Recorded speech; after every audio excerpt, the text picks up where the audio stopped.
জাতিসংঘের ৭৯তম সাধারণ অধিবেশনে যোগ দিতে ঢাকা ছেড়েছেন অন্তর্বর্তী সরকারের প্রধান উপদেষ্টা ডক্টর মোহাম্মদ ইউনূস।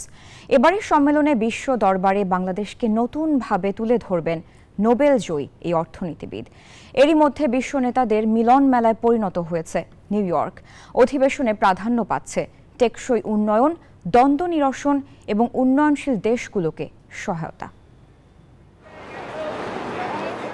টেকসই উন্নয়ন, মর্যাদাপূর্ণ এবং শান্তিময় বিশ্ব গড়ে তোলার প্রতিপাদ্যে কাল শুরু হচ্ছে জাতিসংঘের ৭৯তম অধিবেশনের মূল পর্ব। এরই মধ্যে বিশ্ব নেতাদের মিলন মেলায় পরিণত হয়েছে নিউ ইয়র্ক। জাতিসংঘের ২ দিনের এই শীর্ষ সম্মেলনে যোগ দিতে নিউ ইয়র্কের উদ্দেশ্যে ঢাকা ছেড়েছেন অন্তর্বর্তী সরকারের প্রধান উপদেষ্টা ডক্টর মোহাম্মদ ইউনূস। মঙ্গলবার মার্কিন প্রেসিডেন্ট জো বাইডেনের সাথে বৈঠক হওয়ার কথা রয়েছে তার।